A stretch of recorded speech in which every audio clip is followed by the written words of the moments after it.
Unity of Walnut Creek, and those of you online, live streamers, welcome to the Sunday celebration at Unity of Walnut Creek. Yes, yes, yes. And if you want to rest on your feet, we're going to sing our congregational song, Love Comes a-Tricklin Down. And the words should be on the screen. All right, here we go.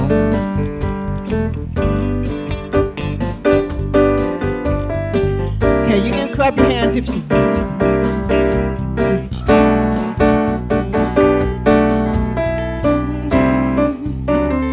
Seek, and ye shall find. Knock, and the door shall be open. Ask, and it shall be given, and the love comes a-trickling down. Seek, and ye shall find. Knock, and the door shall be open. Ask, and it shall be given, and the love comes trickling down. Oh yes, Spirit is present. Oh yes, Spirit is present. Oh yes, Spirit is present, and the love comes a-trickling down. We're one in mind and spirit. We're one in mind and spirit. We're one in mind and spirit, and the love comes a-trickling down. Seek and ye shall find. Knock, and the door shall be open. Ask, and it shall be given, and the love comes a-trickling down. Seek, and ye shall find. Ask, and the door shall be open. Ask, and it shall be given, and the love comes a-trickling down. And the love comes a-trickling down. And the love comes trickling down. Yes, yes.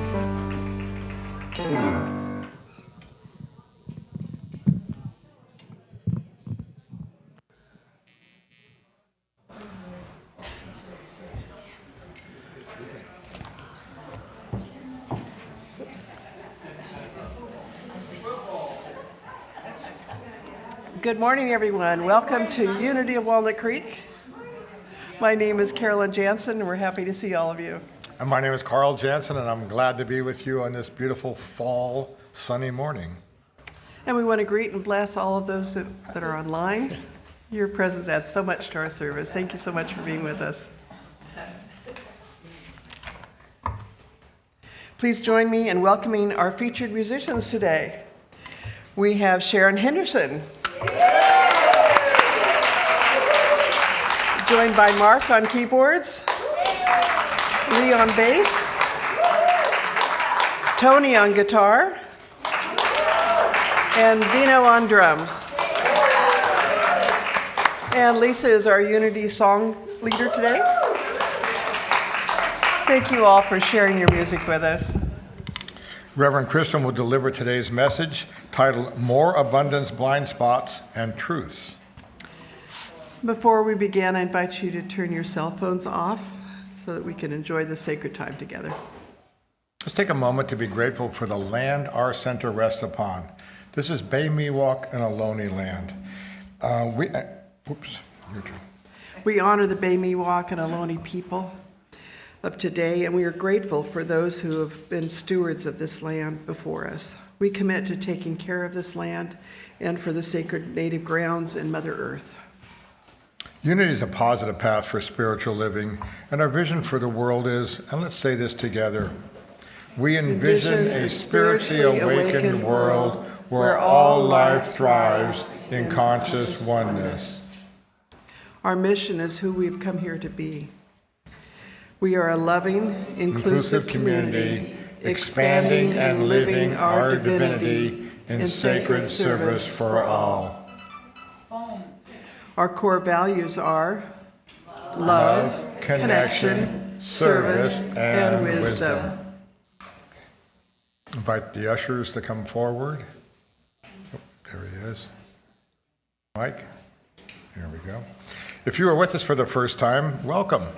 If you feel comfortable, please raise your hand so we may give you a welcome packet. There's a back here, welcome. Very energetic. Wonderful. Back in here too. Thank you. Wonderful to have you.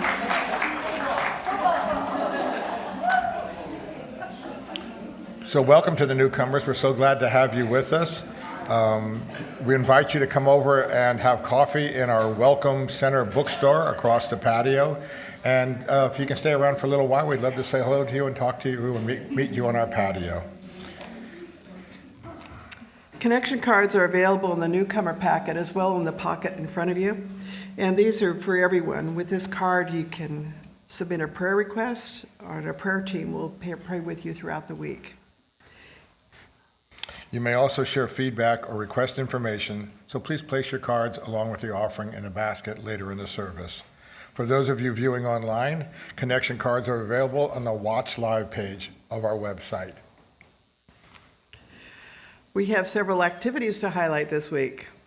Before we tell you about upcoming events, I want to just bring our attention to the phenomenal event last night, the Wizards Ball. Yeah. As I was saying to some people after the 9:30 service, we always dress up well, and by we I mean the whole community. But last night, people went out. They went for it last night. People thought ahead. Kat had her face painting. Just everybody did all their stuff. Yeah, it was really fun. Susan said she got some feedback, and people said, do the same concept next year. It was just so darn much fun this year. I was wanting to dress like a fairy person instead after I saw all the fairies in the forest. It brings out different parts of your personality, right? So I do want to thank all the people who volunteered, but I want to bring special attention to the three people who really worked hard to make this possible. Elizabeth Isles. Yes, Elizabeth. Susan Angelos. Eileen Hausfeld. And as always, I got to get my brothers in here. The guys working behind, making that food for everybody. Again, John and his team. You guys are phenomenal. Everybody was. And so just the whole thing doesn't happen without the volunteers. And so the whole thing just really went together well.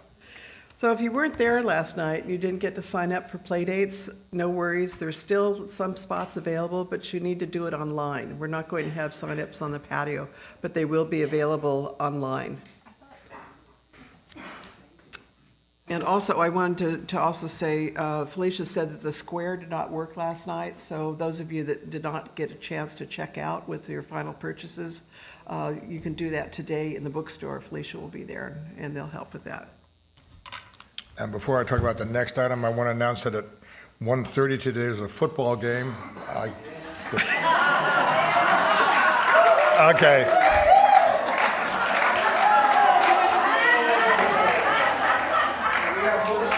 Brenly, as a diehard 49er fan, I yield to Kansas City until I see the whole thing back there. She recruited a whole row.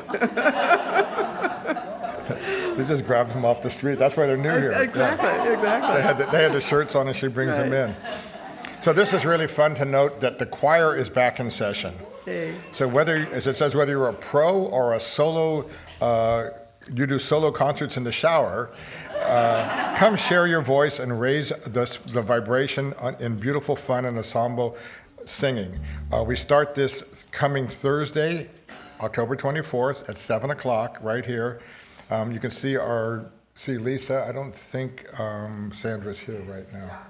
But Lisa's here, so look for Lisa, and we'd love to get you signed up. Good. Well, we're going to wrap up Unity's 2024 concert series with a fun evening in jazzy grooves and inspiring stories. Guess who's coming? Naryan and Janet.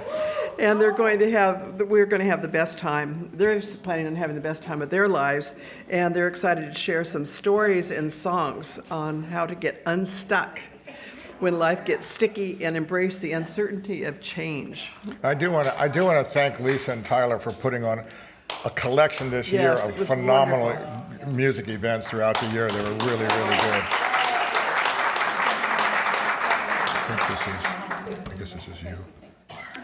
This special evening is Saturday, November 2nd at 7 p.m. In the sanctuary.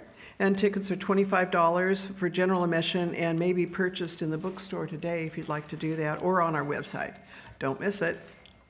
Okay, guys, it's voting season, and I'm not talking about November 5th national elections. I'm talking about right here at Unity.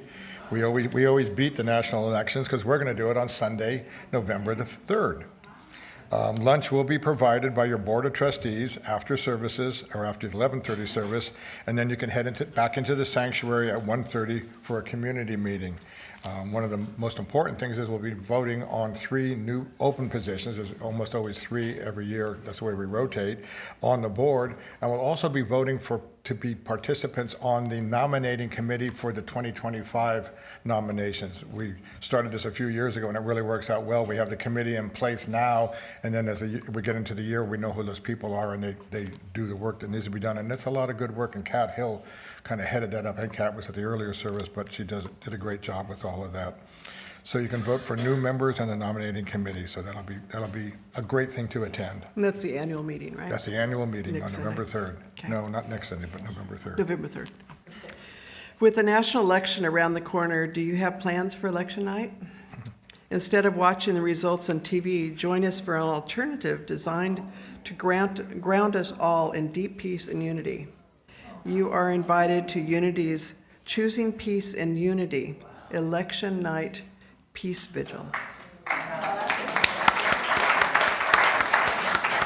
This will be led by our own Reverend Kristen and Johanna von Gelder and New Thought musician Carrie Hillary.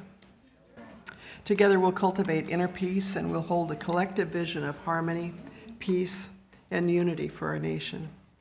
The evening, just saying this just kind of makes me calmer. Yeah. Thank you. The evening will include chanting, singing, meditation, a drum coherence exercise, poetry, and a candle lighting as we stand together in peace. After you vote, come to Unity on Tuesday, November 5th at 7 p.m.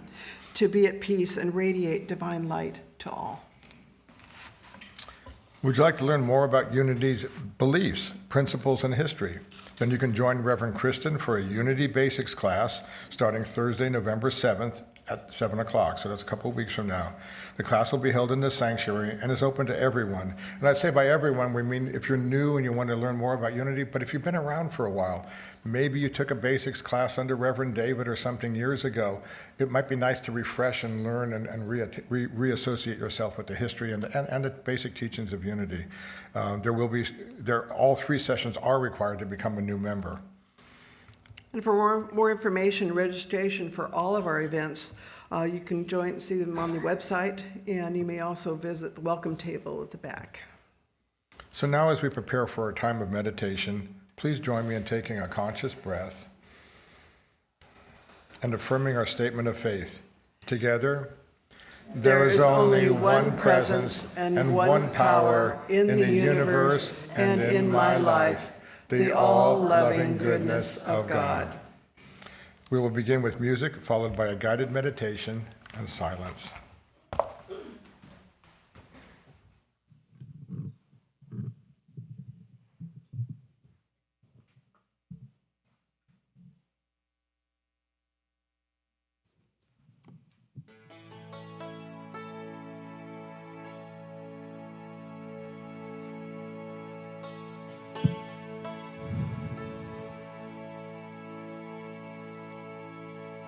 Soham Soham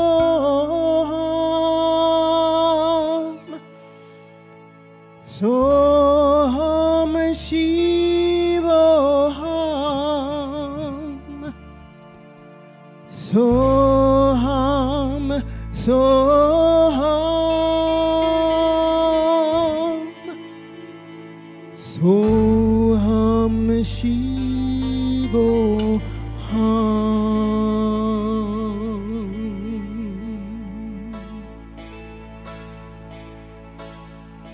Soham Soham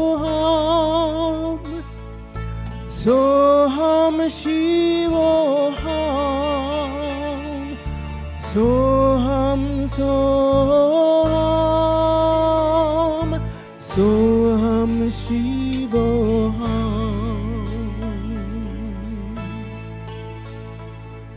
Soham Soham, Soham Shivoham, Soham Soham, Soham Shivoham.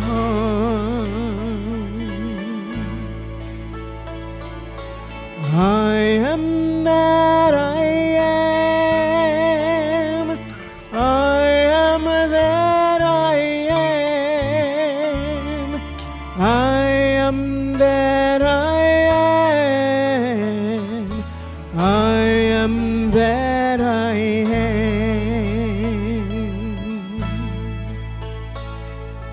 I am that I am. I am that I am. I am that I am. I am that I am.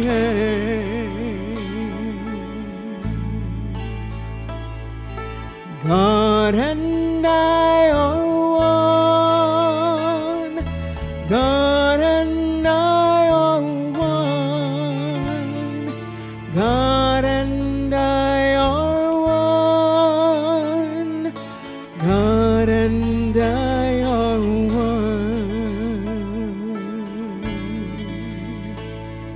Soham Soham, Soham Shivoham, Soham Soham, Soham Shivoham, Soham Soham, Soham Shivoham, Soham Soham, Soham Shivoham, Soham Shivoham, Soham Shivoham, Soham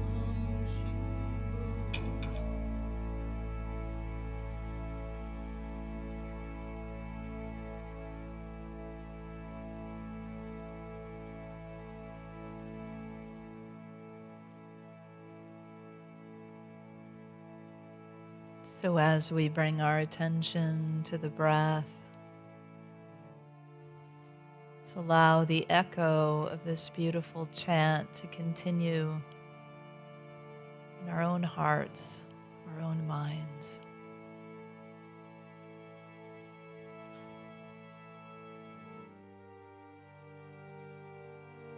Call forth the releaser, the letting go, this energy of Shiva.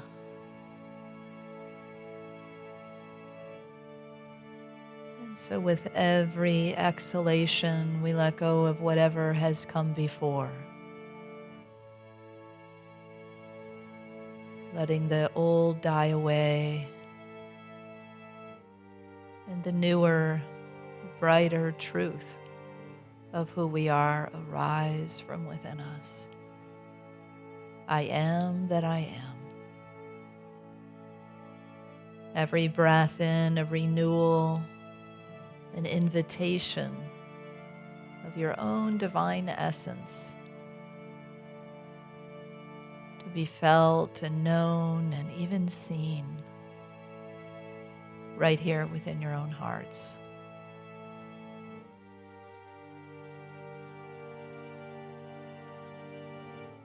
I let go and I let God.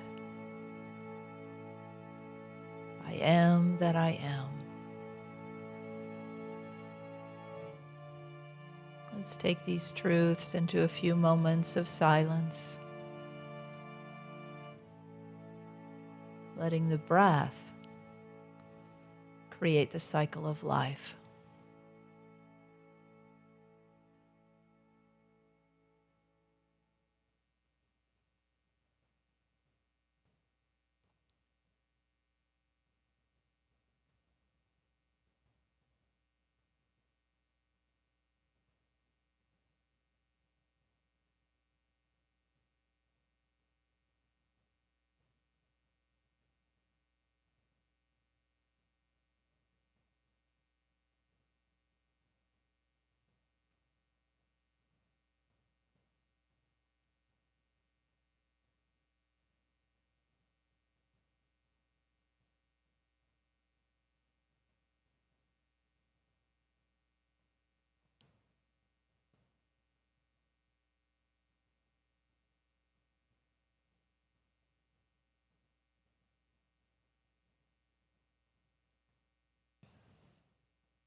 I am that I am.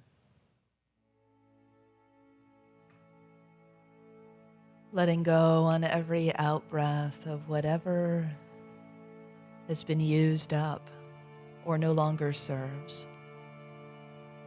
And breathing in truth, remembrance, power, peace, love. I am all of these things and more. I am that I am. And so it is.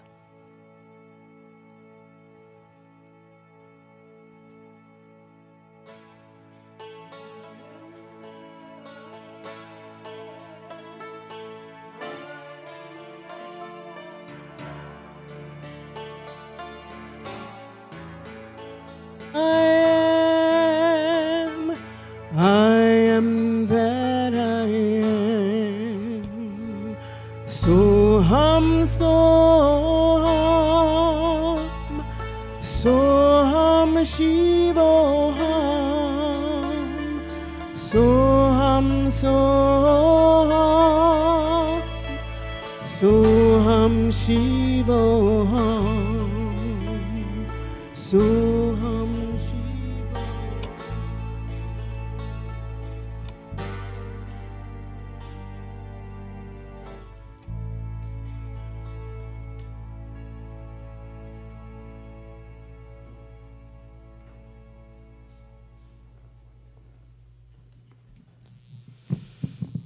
Yes, yes.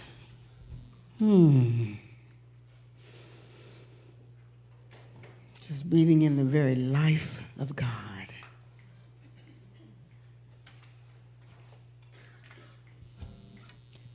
There is only one life. That life is God's life.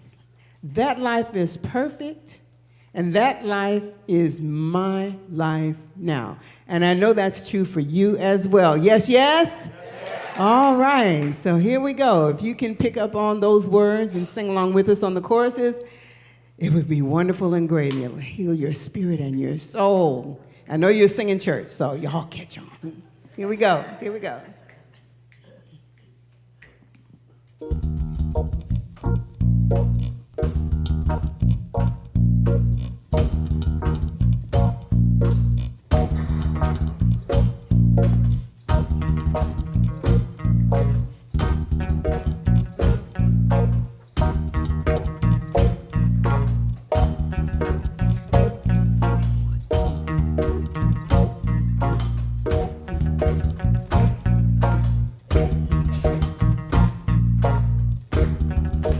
There's only one life. That life is God's life. That life is perfect. That life is my life now. There's only one life. That life is God's life. That life is perfect.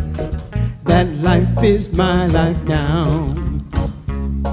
There is only one flowing presence, flowing in and throughout creation. Right here in this holy moment, we are an expression of it. We are a beloved expression, born of perfection. Let's raise our hands and testify, for we know there's only one life. That life is God's life. That life is perfect. That life is my life now. There's only one life. That life is God's life. That life is perfect. That life is my life now. There is only one holy presence, flowing in and throughout creation. Right here in this very moment, we are an expression of it. We are a beloved expression, born of perfection. Let's raise our hands and celebrate, because we know there's only one life. That life is God's life. That life is perfect. That life is my life now. There's only one life. That life is God's life. That life is perfect. That life is my life now. There's only one life. That life is God's life. That life is perfect. That life is one life now. There's only one life. That life is God's life. That life is perfect. That life is my... Let me hear you. There's only One life. That life is God's life. that life is perfect. That life is perfect. That life is my life now. Life is my life now. And you say it like you mean it. One life. That life is God's life. That life is perfect. That life is one life now. One life, one. Come on, one. one. Come on, rest on your feet, act like you mean it. One life, one.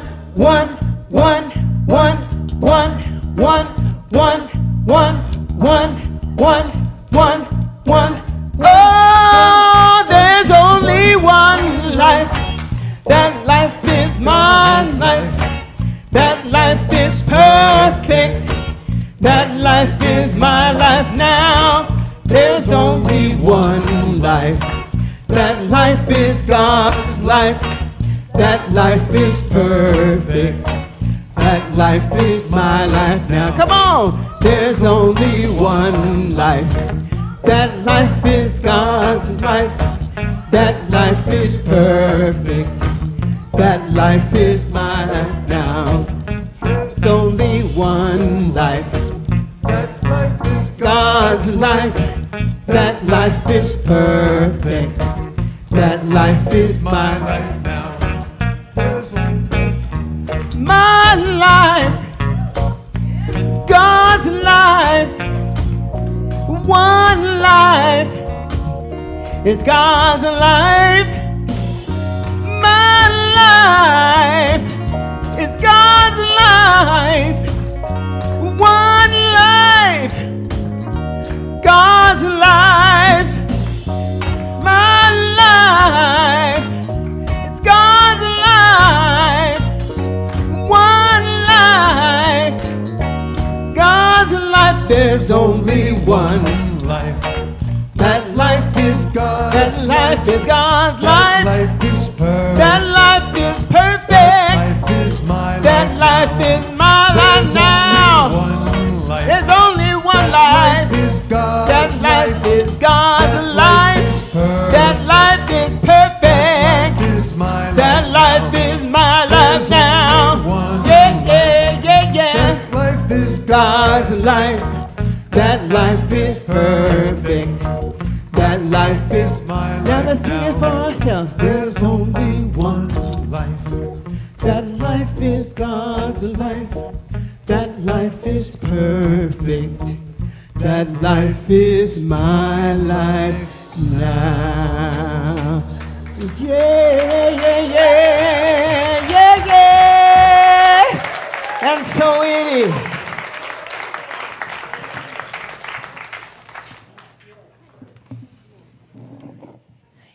Yeah. Right? Sharon Henderson and reflection. Right? Reflection. That's reflection. Reflect in the oneness. Wow, you all showed up after the big party last night. It's great. How many of you, actually, I want to invite those who volunteered, because the volunteers make the experience. If you volunteered, or if you're a staff member here that was a big part of making it all happen last night, would you please stand and let us just give you a nice big round of applause?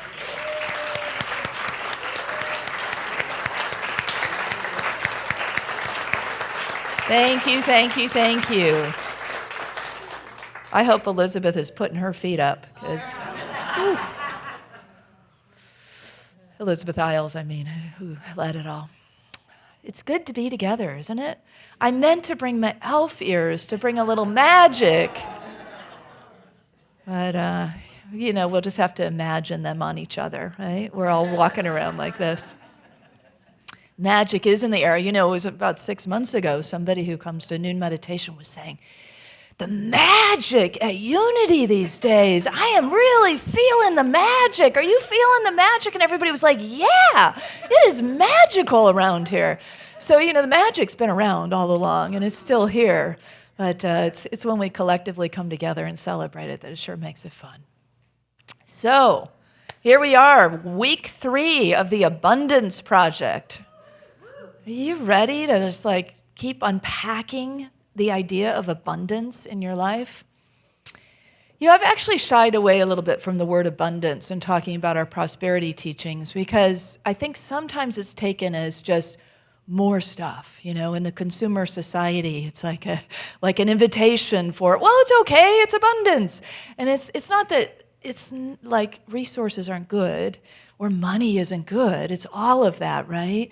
But it's also sustainable abundance that we're after really here. Yeah. Yeah? And sustainable abundance means not the temporal stuff so much as what's in here, right? This is the permanent generator of abundance and all good things. And so that, if you can frame that whenever you're drifting into, oh yeah, I think I'll go get one of those in every array and color and texture, like you might like reel yourself in a little bit and just say, what do I really want to generate here? Maybe it is a purchase, but maybe it is also something of purchase that is spiritually grounded in all your values. So that was just a little infomercial on the word abundance. I'm still going to use the word because it's all over our series, and it's a wonderful word. It's just. I just wanted to put that out there. So I'm curious, how many of you fear, or at least have a "I'd rather not" attitude about public speaking? Anybody? Oh my gosh, look at the hands. Yeah, it's very common. Although quite a few of you did not raise your hands, so opportunities abound here. But because so many people fear this, they say that public speaking that is second only to the fear of death in our society in general. And apparently Jerry Seinfeld says it's the reverse, that death is actually second to public speaking. Because he says, that means if you're at a memorial service, and Carl told me this between services, you'd rather be the person in the box than the person given the sermon. Puts it in perspective, doesn't it? I used to feel that way too. It was to my utter surprise that I got guided to go into ministerial school. And then when I arrived, I found out I had to do this thing a lot. And I didn't want to do it at all. I didn't like the spotlight on me. I didn't, there was nothing about it that sounded appealing to me. It sounded terrifying and horrible. And it also sounded like, what am I doing here? What? And I would think about people who spoke, and I'd think about, they're so funny, that people that I really loved to listen to were funny or really interesting and smart. And they had all kinds of things to say that inspired me. What in the world will I ever come up with to say? And to fill 20 minutes of time? Now you can't shut me up, right? Yeah, he's already doing this, right? But by doing it, because I would either have to drop out of ministerial school or do it, right? By actually doing it, I found out I kind of like this. And then people started telling me they liked what I said, and it was helping their lives. And then I liked it even more because it gave me a sense of purpose. And it has been such a blessing in my life to get over it and just do it. And that's really the essence of a big part of our message today, is that. Had I waited until I believed I was ready, until I felt confident, until I was smart or funny enough or meaningful enough or whatever I filled in with all the stuff that, other speakers had, until that happened, you know what would be happening had I not acted? I'd still be waiting. I never would have met you. So, it's so much that happens by the very act, by the very movement, by the willingness to do something. Clarity comes for us. Recognition comes for us. A realization that Spirit knows better than our small mind does of what is best for us, what is possible for us, and what will be good for us to share with others. That's all that abundance and unlimited potential that's sitting inside of us, yet to be tapped. And if we're sitting on the sidelines waiting until we have enough faith, enough hope, enough whatever, fill in the blank, to do it, it will never happen. So that's what we're talking about today, is this two abundance blind spots of the 5. We covered 3 of them last week that are part of our Abundance Project series. And the first one is one that we say a lot in Unity and New Thought, right? That you gotta believe. You gotta believe in order to receive, right? Isn't that something it's a pretense that we have, right? This idea, the spiritual edict, that you have to believe it, you have to have the faith in order to really make it happen, which causes so many of us to just sit around waiting till we have enough. Let's look at the blind spot, and so the blind spot is you have to believe to receive, and then the countering abundant truth is you have to act and ask to receive. And the asking is asking Spirit, is asking for help, is an invitation to open ourselves to Spirit so we can be in that co-creative process together. Derek Rydell, who's the author of this work, says this about what happens to so many of us spiritual aspirants. Legions of aspirants, he says, sit on the side of the path, praying, affirming, and waiting for their beliefs and feelings to be at a certain level before they can start moving toward what they really want. Yeah? Can you relate to that? Yeah, well, we're not waiting anymore, okay? We're not going to sit around waiting anymore. He says this is the ultimate weight loss program. That's what we're up for. So let's look at the two aspects of this. So acting. What is this acting thing about? He says that one of the things that happens is we get into this emotional reasoning process. This too happens in our spiritual teachings, right? We put a lot of value on how we feel. What we feel, what we think, what we believe. These are the engines, right, of co-creating a life. That's principle number 3 in Unity. So we talk about these things a lot, and we give a lot of credence to our feelings. For good reasons. Feelings are to be honored. Feelings can tell us when we're in and out of alignment with Spirit. Feelings can point us to our heart's desires. There's all kinds of good things about feelings. Yet, we might freeze ourselves from action because I just don't feel like it. Right? You ever get to that place? I just don't feel like doing it, whatever it is. I don't feel like doing it. And so I'm going to honor my feelings because I don't feel like doing it. And so there's just this pattern of inaction that happens because in the moment we have these feelings where we don't want to do something, and then after a while it becomes very habitual. He said that Derek has writing clients, and so he'll sit with his writing clients and they'll be saying, I just feel so paralyzed. And I'll say, oh my gosh, have you gone to a doctor? You know, we get so serious about our feelings, right? I've got to, honor, and to the point that it causes these kinds of problems. He says to the client, get out your computer. So right in the session, the person gets out the computer, open it up and start writing. This is like, all right, they start writing. He said, every time the person, after a little while, gets engaged in the activity and starts writing something that they find has some meaning for them. How many of us can relate to that? I don't feel like exercising. Right? I don't feel like going outside. I don't feel like whatever it is. I don't feel like eating something healthy. Well, you can eat ice cream for the rest of your life, but the rest of your life might be a little shorter. And so it's that knowing, right? That the don't feel like isn't the ultimate. That's putting more power in our feeling nature than it is in our spirituality. And in our spirituality is where all the unlimited potential is lying, is waiting, lying in wait, essentially, to be unleashed. Another part of this acting is that an inadvertent side effect of it is that, or this believing to receive rather, is that this idea that I have to believe in order to receive influences us to be victims of our current mindset.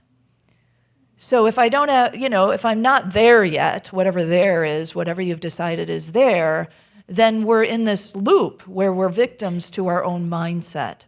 And so then that allows us to go from not only I don't feel like it to I can't because I'm not there yet, because I haven't arrived. It's kind of, do you remember the man at the pool in Bethesda in John 5? He's sitting by this pool, and the pool at Bethesda is known to be these healing waters, probably natural spring that we would know now, right? Because the idea was when the waters are stirred, that you can go in and be healed. And so this man's been sitting there. He's been paralyzed for 38 years, and he's been sitting by the water. Now, some believe some of the stories were that an angel would come down and stir the waters, and then, everybody gets in while it's still stirred up, and that's where the healing starts. And then when it gets still again, well, you can't get healed anymore. So Jesus comes along, and he says to the man, do you want to be healed? And the man gives him every reason why he can't be, right? Anybody ever do that? And he says, oh, sir, I can't get, the waters get stirred, but I can't get in, and, fast enough, somebody else gets in front of me, and then I don't have anybody to help me in, and, he probably would have had more had Jesus let him go on and on and on about all the reasons why he couldn't, right? And what does Jesus do? He bypasses all of that. You don't need the stirring water. You don't even need anybody to help you get in, or anything else, any other excuse you were going to give me. Take up your mat and walk. What is he saying? He's saying, you have it in you. You have the abundance in you. You have the wholeness in you. You have the health in you. Just act. Yeah, just act. That's all you got to do, act. We used to say act as if, right? It's a kind of act as if. And so it's whatever that is. Yes, act. It's principle number 5 in Unity. Live the principles. It takes us to live them. We can't just say, I theoretically believe that God is everywhere present. And I think it's a good idea that those folks at Unity say, I am divine, and some days I feel that way, and some days I don't feel that way at all, and that's just being human, right? And there's this concept of co-creating life, and yeah, that sounds pretty good, and prayer and meditation always sounds like a good idea. Don't always do it. And then there's this 5th one we don't talk about a lot, but it's like, nothing's gonna happen unless we do number 5, right? Because it has to take doing. I mean, this is the beauty of being a human physical being on a spiritual walk, is that we have a physical world and a body and an experience that says, I can do, I can touch, I can create, I can shape, I can make, I can feel through me and co-create through me. That's powerful stuff. That's the part where we honor the physicality that we have, because it's a vehicle for the Spirit. It allows us to feel and to know and to experience that I am that we chanted about a little bit earlier in the truth, in the walk, in the experience of daily life. So yes, take up your mat and walk. And what's on that mat? All the reasons why we can't. We've been saying them for 38 plus years, right? Paralyzed by this idea that until I believe, I cannot receive. Not true. Just act. And ask. Because asking also is an invitation to Spirit to work with us, to work through us, to open ourselves to it, right? And to allow ourselves to have help. And so we have help by asking. Ask and you shall receive. Seek and you shall find, right? Knock and the door shall be opened. We know it. We sang it today, which I didn't even know we were going to sing it today. Love it when that happens.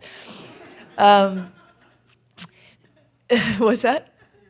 Spirit knew. Spirit always knows. There's always divine order happening here. So there's also, this idea, knock and the door will be opened, right? And there's this implied action you're going to take, and you're going to go knock on doors of opportunity, and knock to have your heart's desire be revealed, and knock to realize that your dreams or whatever it may be. And so there's a real overt action there. And then in Revelation it says, listen, I'm standing at the door and knocking. Let me in. And so Spirit itself is saying, I'm hanging around here. I'm sitting here. I'm standing here. I'm waiting for you to call forth. Open the door. That's all you got to do. You don't even have to knock. Just open the door. It's right there. It's here. Open your heart. It's right here.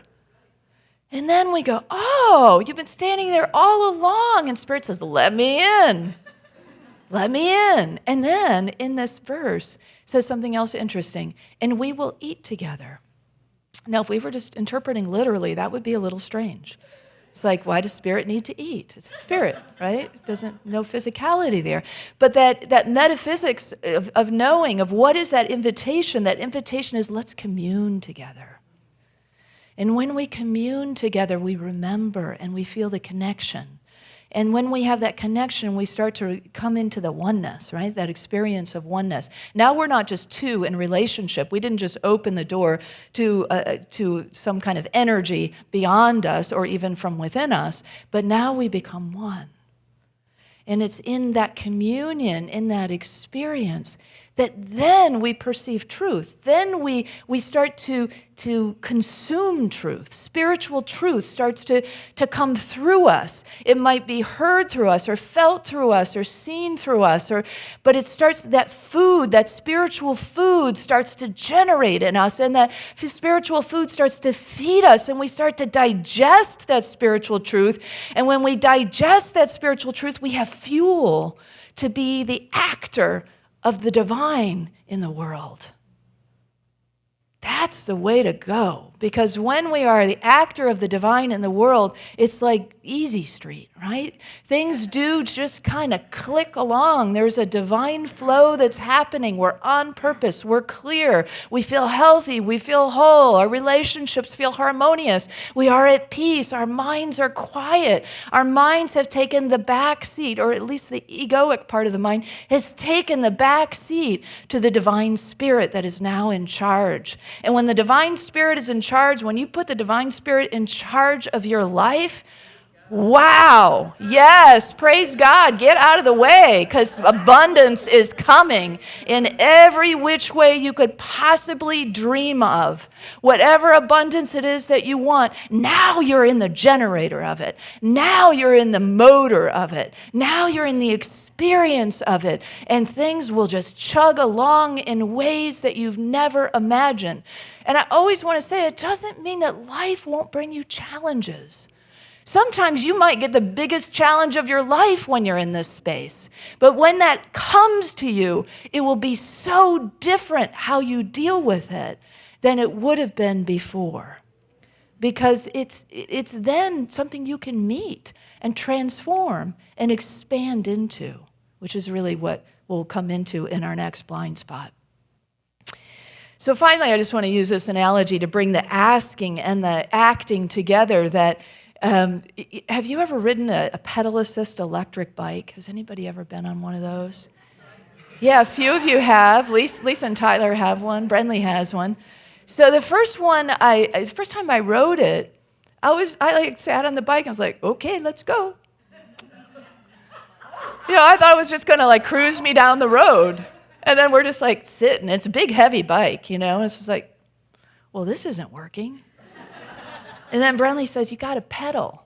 What? I got to pedal? Thought I was going to cruise on this thing. And then you pedal, and the motor engages, and then you start cruising down the road. Right? And that's what's really happening in this whole experience. You've got to start pedaling first. And then Spirit will go, okay, you want to go left? Let me help you. You want to go right? You want to go forward? That is the way it works. But otherwise, you're just going to be sitting there on a big, heavy bike going, I wanted to go somewhere. But nothing's happening on my journey. So this brings us to the second, or actually it's the fourth blind spot in the order of the blind spots in the book, our second and final one for today. And it is, you have to adapt to circumstances. Now, that sounds like a good idea, right? We have to adapt to our circumstances to some degree. We have to be good stewards of our resources, and sometimes we need to be flexible in the face of adversity. But what the problem is with this, and why this becomes an abundance blind spot for us, is because in our adapting, we tend to get in the circumstance and try to meet the circumstance. It's the old meet the problem at the level of the problem. Right? We tend to constrict into the level of the circumstance, whatever it may be, and adapt from there. But instead, the abundant truth is you must expand expand in the face of contraction and limitation.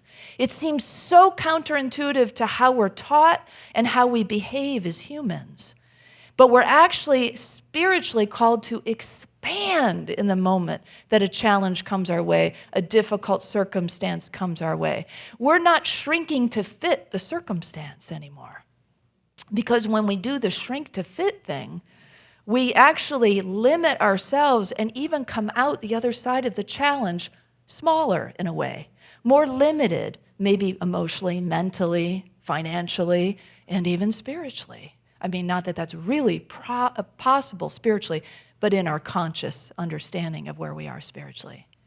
So Derek Rydell gives this very concrete example. He says there was a recession, and he has his own business, and his first response to being in a recession was what most of us in our society would do: contract, right? Reduce, cut back.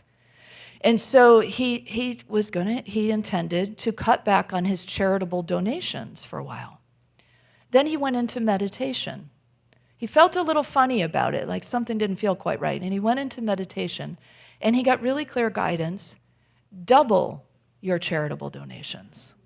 What? All his colleagues, all his friends, everybody he knew was cutting back, right? Reducing. Why would he double? But he thought, well, I'm signing up for this thing, this abundance project thing that's riding through me, so let me just go ahead and do this.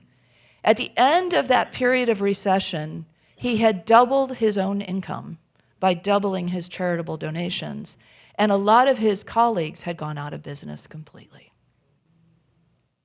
That's the difference, right? If the circumstance comes and we contract and limit ourselves in the face of it, we're just doing this. And this has sort of become life, right? I got this challenge. I got to meet that. Oh, I got to meet that. I got to meet that. It's not very fun. Anybody have fun doing that? But it's super fun to do it the other way. So how can I expand in the face of this challenge? What can I bring forth? How could this lemon be made into lemonade? It's that idea, right? It's that sense of possibility that we can bring in. When we are in shrink to fit the circumstance kind of space, we get into that place of victim kind of consciousness, right? Life happens to me. And so I just have to meet it however the wind blows, I'm just going to have to meet it that way. But victor consciousness, the other side of that, is a consciousness that says, oh, no, life happens for me. Life happens through me. Life happens as me. I have an opportunity to reshape this and to look for the blessing and to bring forth the blessing as a result.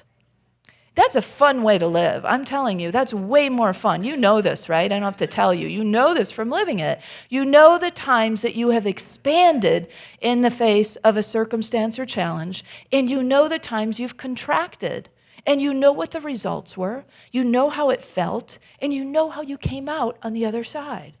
We, in this room, behind the camera, outside, a lot of folks that you know, we came into this life to expand. We came here to be expansive. We didn't come here to adapt to our circumstances. Would anybody signed up to come? If they said, you're going to go down to earth, you're going to lower your dimensional vibration, you're going to go into this 3D world where the life is pretty dense, there's going to be all kinds of problems, and your spiritual edict here is adapt. Oh, thanks everyone for sending me, sign up. Or they say, you know what, there's this big challenge going on, and we want to see if you can take this enormous dimensional, multi-dimensional being that you are, we can't even imagine.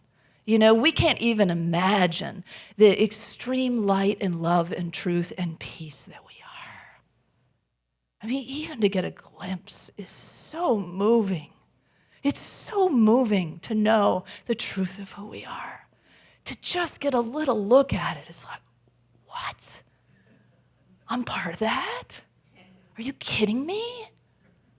And that's how I believe we were hanging out in that environment. And then somebody said, hey, I got a challenge for you. And your work will be to go into a denser environment where there are big challenges, and you may have a little more trouble accessing all the stuff you got access to here. But you just got to remember, all you got to do is expand, and you'll be back. Just keep expanding. What does that look like? Opening, right? Acting, asking, inviting, being receptive. All of the stuff, we talk about it all the time. But it isn't until we're in those moments and we shift how we meet something that we really get it. I just had to pedal, and now I can just cruise down the road. It's so much easier that way. Take relationships in this context too. I like the recession example because it gives it concrete, it gives us, money, something measurable, so we really get it. But, relationships are a little bit more amorphous and, messy, right? In a juicy sort of way, right? So with relationships, if you imagine that one person in a relationship, this could be a love relationship, a friendship, doesn't matter, coworker, whatever, any kind of relationship that you're in, you might have somebody at some point in your life who's unhappy. Right, and unhappy specifically with something you said or didn't say, did or didn't do. Anybody ever have this experience? Yeah. I'd be checking your pulse if you hadn't. And so this is kind of the deal, right? So we get those moments, and in those moments, here's the circumstance, right? My partner, my friend, whoever is unhappy with me. And we have a choice. We can adapt to the circumstance, which looks like react, maybe yell, maybe get defensive, very common one, shut down, withdraw, walk out, whatever. We know all those. We don't need to ponder those too much more. They're very familiar, Or we could expand in that moment. Whoa, what does that look like, right? What does that look like? What does that look like for us to bring forth instead something nourishing, something loving, something connecting, something higher that brings us both up to higher ground? We can do this anytime. It's constantly a choice. So what could we do? Pause, right? Pause is really important. This one's really important for me. I have to say it over and over again. Pause, pause. Yes. Do not react, respond. Respond takes pause. Breathe. Yep, breathing is good. All of these, right? We've learned these over time. You are not kids on this path, right? None of us are. We've been around the block a few times. So we know about these things. And so when we pause, when we breathe, we can ask ourselves a variety of questions that might help us get to the answer. How can I be a bigger channel in this situation? How could I open up and be a bigger channel in this situation? How can I meet this moment with more love and connection that will lift us both up higher to the better outcome I want for our relationship? Or what could I learn from this? And just kind of open up to listen and to learn. So this week I had one of these experiences. And I learned something really valuable about myself. Brenly and I were setting up a tent together. And she got irritated with me. Can you imagine? And I literally thought it was something I said. But when I inquired further, what happened was I learned so much. She said that I was so focused, so intensely focused, that there was absolutely no room for joy in the activity. I don't know if those were her exact words. I'm kind of, she can tell you. Oh, she's nodding. It's close enough. And I realized, I had this big aha. I realized, this is a pattern I have. It's like, get through the mundane task as fast as you can. It's like, no, the pool goes over here. Let's put this over here. We got to get over here, and so I can get done, so I can go do something joyful. Anybody have this? Let me power through the task so I can get to the relaxation point. So let's get it done really intensely and focused so that we really make the most of our time so that we can go do whatever it is. But it's always like, I don't know, on to the next joyless task and the next joyless task. And then there's like a little bit of time to have a little bit of whatever. So this is an abundance blind spot of time for me, right? It's about time. Abundance can come in many ways, right? So recognizing that I was being victim to my own mindset around time and going through these activities with no joy. I don't want to live like that. So thank you, Brenly, for speaking to me the truth. But here's the thing, when we're present, it expands us, right? And when we're present, we realize any task can be joyful. And I mean truly, anything can be joyful. Because we just become present to what we're doing. I think of Jeff Cushing, who whistles all the time while he works. He does. He's an amazing man. If you don't know Jeff Cushing, go in the community room sometime after service and say hello. He's an amazing guy, and he has been serving us for so many years as a volunteer, and he's been our handyman for so long, and that's where I hear him whistle all the time. But anyway, it's that idea, though, that you can indeed whistle through everything you do. You can indeed have that kind of joy, and there's no moment to get to, right? It's just it's here and now. So this is what I think we must do if we are feeling crunched by the idea of, oh, but I'm limited in my time. Then let's open up our time into the infinite now. And in the infinite now, there is everything we want and need. Peace and joy and connection and love and everything else. It does not matter a bit what it is we are up to in the moment. It's about the consciousness with which we do it. Preaching to myself. I'm glad somebody's getting something out of it. But I'm really glad I asked Brenly, because then I received. You see, we don't receive unless we ask. Ask for more information. Ask for more clarity. Ask for more understanding. And then don't get defensive. Just listen. Take it in. Let it simmer before you respond, right? And then the response is so much different. So what is it that you are working with? What is your abundance blind spot? If you consider these 5, I really invite you to, in the book, there's lists of bullet points for each of the blind spots that help you identify which ones that you're really finding more of. And I just highlight the little bullets if they resonate for me, and then I can see which ones are, oh yeah, this is one I really want to be working with. So that's one very practical way to work with this. But for now, let's just, for this week as we're working with these 2, let's not shrink to fit our circumstances. Let's expand instead. Let's breathe spirit into ourselves and our scenarios and our relationships and everything else. And let's not sit around waiting for whatever, waiting on the sidelines, right, for something to be possible. Let's just roll up our mat. Let's take up our mat and walk. Let's get pedaling and go, right? So I invite you to affirm with me these things as we move forward this week to work together in expanding and acting. Together, I open my channel of abundance with spiritual expansion and action. And so it is.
Makes you want to open a little bottle of wine and just kick back and listen to that music. Thank you so much. So thank you, Kristen. I'm a facilitator on Monday night, and there's Laurel, she's got on this afternoon, of one of the study groups, and I'm really looking forward to working with this material this week. This will be exciting. I want to hear what all the participants have to say. I did not have a fight with Carolyn as she left. She did. That would have been a nice follow-on. Out of here. She just had somewhere she had to be, and it was better to take off and not try and get halfway through the last part of the service. Our prayer chaplains are available after the service to provide personal prayer support. If you're a prayer chaplain serving today, please stand. Our prayer chaplains are wearing their lavender stoles, and they're here for all of us. So whether you have a joy or a concern in your heart today, praying with our prayer chaplains is a powerful opportunity to have your intentions raised up in consciousness. Thank you.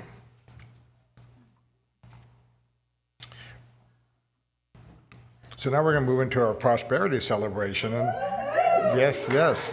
And I want to say that speaking to you, well, as a member of the board and as the treasurer of the board, everybody has stepped up for this call, this ask for action back in the summertime. We got clear where we were financially. We were getting a little dicey. And we got also, I think on the board, we really got crystal clear what the need was, and we kind of quantified it. And you guys have just stepped up amazingly throughout this whole period. I mean, the shift has just been exactly what was needed. You can just tell everybody got it and said, yeah, I'm on board. I love this place, whatever it takes. And it's just happening. And every time we close the books, every time I look at the numbers, every time I put together my monthly treasurer's report, I go, this is great. And it's so much fun to report good news. Because I'll tell you what, when it's kind of going, and you're going, I got to face my colleagues and tell them, so again, thank you very much. One of the things I wanted to explain too, there are these pledge cards that we've have available. They're not strictly pledge cards, but they kind of are. And we've asked people to increase their giving. Yeah, Laurel's waving it around for us. Thank you, Laurel. We've asked people to increase their giving by 15%, which doesn't mean if you're tithing at 10%, you jack it up 50% to 15. It's more like, it's to say whatever you have been giving, if you have kind of a regular number in mind, if you can, increase that by 15%. And that, across the board, gives us all the money that we need to do exactly what we want to do and fill our coffers and do all the things that God wants this community to do. So thank you all for participating in that. If you haven't filled out the card, do it. It's kind of fun to have all the cards. Richard loves to look through them. I know he does. He just piles them up and makes him happy. So now let's open our hearts to the practice of giving. I invite you to prepare your gifts as we align with the universal law of circulation. As we give, we shall receive, because in truth there is no lack or limitation. And abundance, there's that word, is our true nature. For your convenience, there are a variety of ways to give financially to this community that are shown on the screen. And there is a donate button on the Watch Live page that can be used. Thank you guys online. We encourage everyone to set up regular automatic giving through your bank's bill pay system, because it's automatic, which makes it really very easy, and also there's no fee to you or the church or anybody, so it works really well. Now I invite you to take your tithe or offering in your hand and repeat our affirmation with me. Together, divine love, one with me, blesses and multiplies all that I am, all that I give, and all that I receive. I am joy-filled and grateful. Thank you.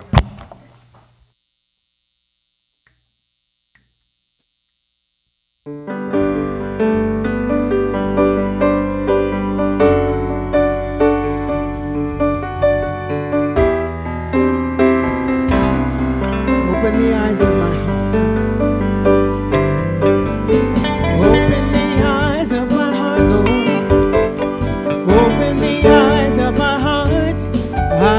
to see you. I want to see you. Open the eyes of my heart, Lord. Open the eyes of my heart. I want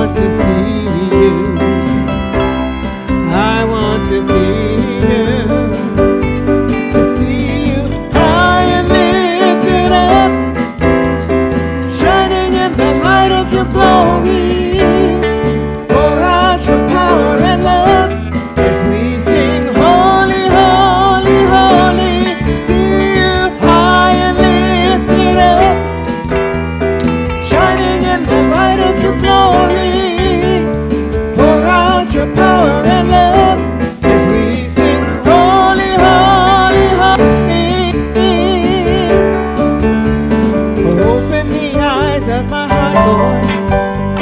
Open the eyes of my heart. I want to see you. I want to be in you. Open the eyes of my heart. Open the eyes of my heart. I want to see you. I want to see you. To see you high and lifted up, shining in the light of your glory. Pour out your power and love as we sing holy, holy, holy. To see God high and lifted up, shining in the light of your glory. Pour out your power and love as we sing holy, holy, holy. Holy, holy, holy. We sing holy, holy, holy. We sing holy, holy, holy. I want to see you. We sing holy, holy, holy. We sing holy, holy, holy. We sing holy, holy, holy. I want to see you. One more time. See you high. To see you high and lifted up, shining in the light of God's glory. Pour out your power and love as we sing holy, holy, holy. To see God high and lifted up, shining in the light of God's glory. Pour out your power and love as we sing holy, holy, holy. Sing for yourself. Holy, holy, holy. Holy, holy, holy. We sing holy, holy, holy. I want to see you. We sing holy, holy, holy. We sing holy, holy, holy. We sing holy, holy, holy. I want to see you. We sing holy, holy, holy. Holy, holy, holy. Holy, holy, holy.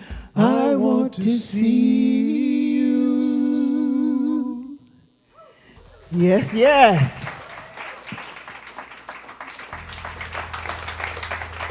Sharon, you are a master at moving energy. Thank you. Thank you. Yeah. You know, it's one thing to have singing talent, and it's a whole nother thing to know how to move energy. Wow. Yes. Yes, yes, as you say. Oh, we give thanks for the multitude of abundance that is coming through us and as us in this world. And let's bless these symbols of our abundance now to know that this is who we are from this moment forward, shinier, brighter, more true. Let's bless it together.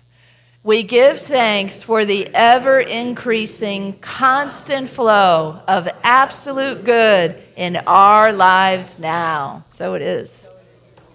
Let's bring the children in and the teachers and the youth. We got a song for them.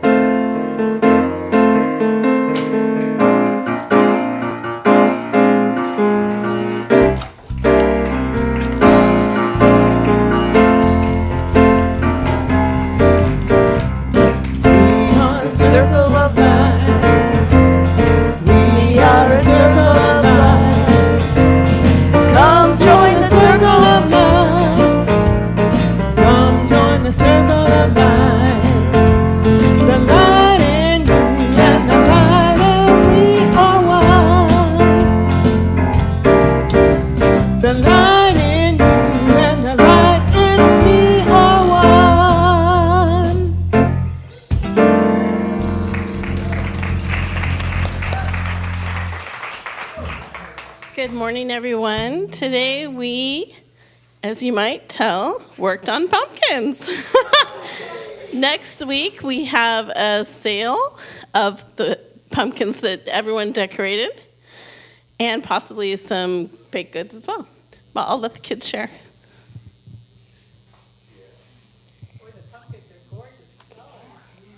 I made 3 pumpkins, 2 small ones and 1 big one. I made 1 pumpkin with almost all the different colors. And what it symbolizes is art.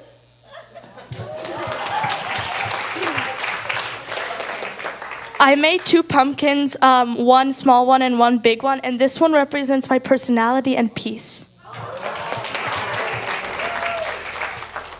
So this is my pumpkin, and it represents my personality, and it represents that you're perfect in your own ways.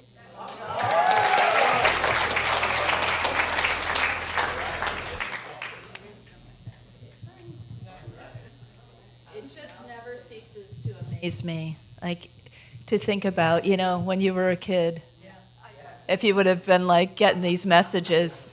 You guys are really amazing that you have these spiritual understanding that you have at this point. So let's bless them. Children, youth, and teachers, we love you, we bless you, we appreciate you, and we behold the divine light within you. Holy, holy? Sing our closing song. I'm going to get my microphone and you're going to go up. Here we go. That's going to be great. Let's rise in body or spirit. Wow. It's a fun day. I love this lady so much. All of you guys. All right.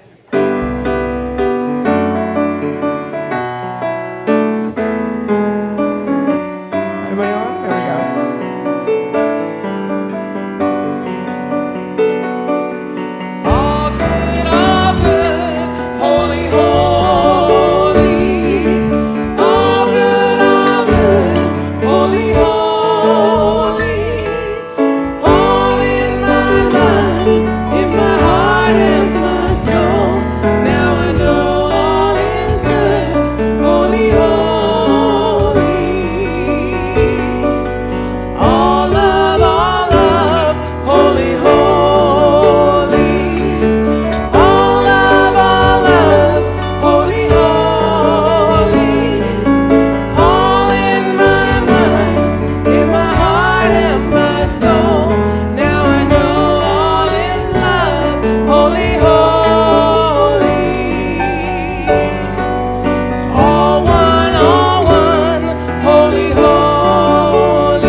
The great pumpkin. Oh, no. You.